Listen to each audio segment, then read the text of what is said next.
Hello guys, तो कैसे हो आप लोग। तो जैसा कि आप लोग जानते हो, हमारे एसएससी एमटीएस का एग्ज़ाम काफ़ी नज़दीक है। ओनली 10 डेज़ हमारे पास बचे हैं। तो हमें इन 10 डेज़ में क्या करना चाहिए और हमारे एग्ज़ाम्स में हमें क्या फॉलो करना चाहिए। कुछ मिस्टेक्स होती है जो मैंने भी पिछले साल की थी और मैं 3 क्वेश्चंस से रह गया था। तो वो 3 क्वेश्चन मैंने इन पेशेंस के साथ और इन ट्रिक्स को तब लगाया होता तो शायद वो क्वेश्चंस अच्छे जाते, क्योंकि मैंने एग्ज़ाम में काफ़ी बड़ी गलती या की है। तो वो मैं आपको बताऊंगा, आपके लिए काफ़ी बेनिफिशियल होने वाली है। और अब लास्ट 10 डेज़ या आपके जितना भी एग्ज़ाम में टाइम है, उसमें आपको क्या क्या फॉलो करना चाहिए, क्या किस, क्योंकि मैंने काफ़ी एडिक्वेटी के एग्ज़ाम दिए हैं। तो किस चीज़ों से कितने क्वेश्चन आ रहे हैं, किन चीज़ों को आपको अभी ज़्यादा प्रेफर करना चाहिए, उन पे ज़्यादा ध्यान देना चाहिए, उसके बारे में बात करेंगे। और वो भी जीके और इंग्लिश दोनों के लिए आपको क्या बेस्ट स्ट्रेटजी रही इन 10 डेज़ में जिसे आपको फॉलो करना चाहिए। और मैंने अब तक मोस्टली सारे एडुकेटिव के एग्जाम्स दिए हैं और उनका एनालिसिस भी किया है, इसलिए आपको ये वीडियो काफ़ी बेनिफिशियल होने वाली है। तो आप इसे पूरा देखना।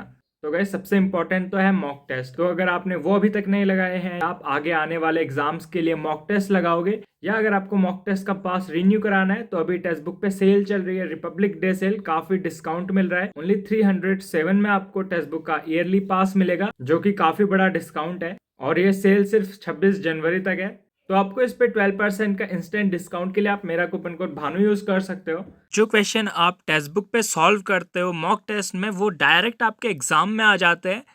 और ऐसे ही एक नहीं, बहुत सारे क्वेश्चन डायरेक्ट रिपीट होते हैं। और गाइस, किसी भी एग्जाम में जो टॉपर्स होते हैं, जो रैंकर्स होते हैं, वो हमेशा यही सजेस्ट करते हैं कि आपको भी टेक्स्ट बुक का पास लेना चाहिए, क्योंकि उनका भी सिलेक्शन इसी पास की वजह से हुआ है। इतने मॉक टेस्ट वो लगाते हैं, तो इसी वजह से वो टॉप रैंकर्स भी बनते हैं।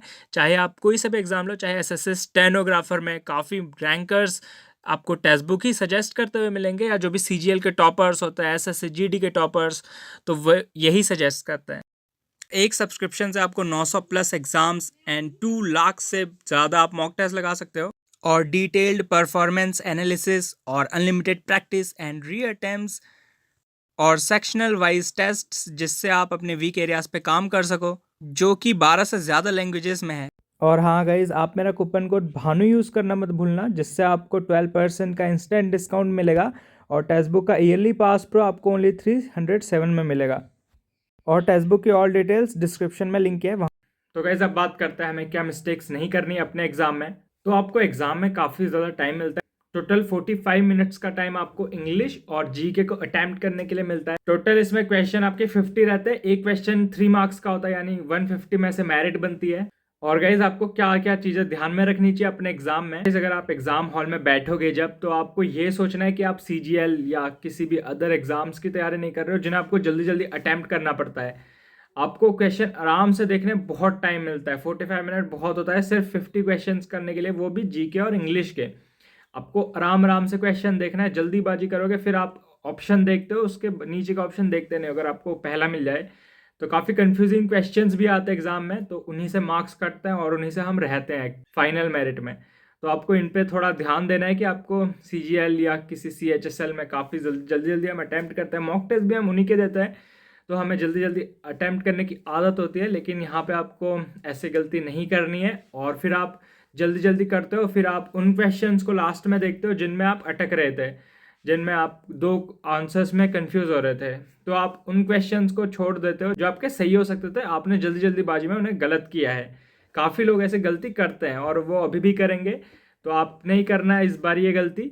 तो पेपर को आपको बहुत आराम से देखना है, ठीक है। और दूसरी गलती हम ये करते हैं कि हम कंफ्यूज हो जाते हैं जब, क्योंकि एग्जामिनर ऐसे क्वेश्चंस हमें देता ही है जिसमें हम दो ऑप्शंस में कंफ्यूज हो जाएंगे, उनमें हम काफ़ी टाइम दे देंगे।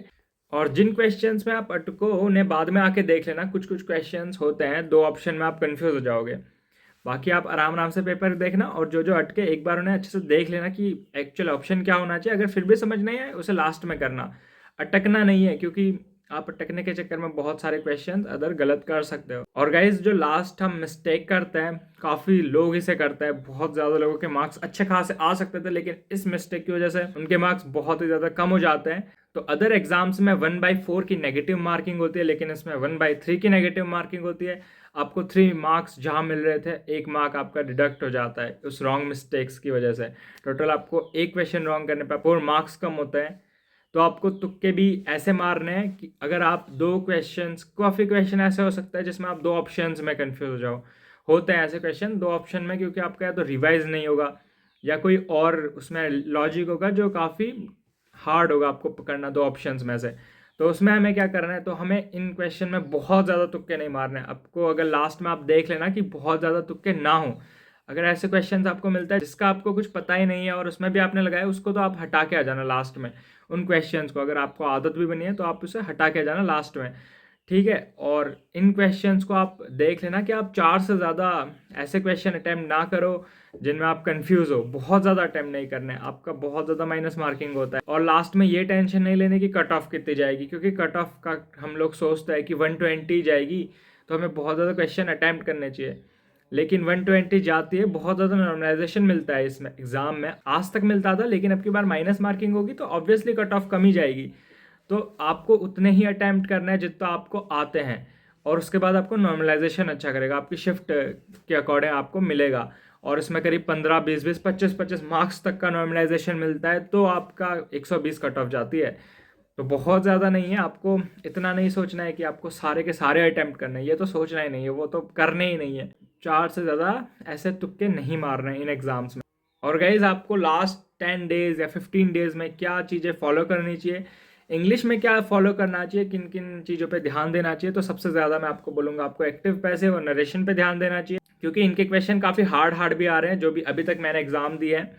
और जो सिनोनिम एंटोनिम है उनमें ऐसे क्वेश्चन आ रहे हैं कि आप ऑप्शन एलिमिनेशन से कर लोगे, ठीक है। और होमोनिम करके जाना, वो भी अच्छे खासे आ रहे हैं। और पैसेज आ रहे थे अब तक एग्जाम में, तो आप पैसेज भी करना, क्लोज टेस्ट भी करना, कोई सा भी आ सकता है। और ईडीएम्स और ओडब्ल्यूएस करना 200 मोस्ट इंपॉर्टेंट, तो अच्छे से रिवाइज कर लेना, और बाकी आप उसके बाद कर सकते हो जितना आपको मन करे। और जीके के लिए आपको मोस्ट इंपॉर्टेंट टॉपिक्स जो मैं बोलूँगा, स्पोर्ट्स का बहुत ज़्यादा इंपॉर्टेंट टॉपिक है, इसके बुक्स भी आपको करनी है, सब कुछ करना है, जो आपको मिले वो कर लो, क्योंकि स्पोर्ट्स में से क्वेश्चन आ रहे हैं अच्छे अच्छे अच्छे खासे। और बाकी आपको अवार्ड्स करके जाने, जो भी अवार्ड्स मिला है, स्कीम्स करके जानी है। और जो वर्ल्ड लेवल पे भारत की रैंक होती है किस चीज़ में, वो आपको करके जाना है, काफ़ी ज़्यादा इंपॉर्टेंट है। इसके अलावा भी आपको जो पंचवर्षीय योजनाएं होती है, इकोनॉमिक्स से क्वेश्चन आ रहे हैं, तो ये भी करके जाना। और जो भी ये वीडियो देख रहे हो, please like and share and subscribe ज़रूर कर देना, सब्सक्राइब तो कर ही देना गाइस। और किसी भी फर्दर डिटेल्स के लिए आप मेरे को टेलीग्राम पे फॉलो कर सकते हो, लिंक डिस्क्रिप्शन में है।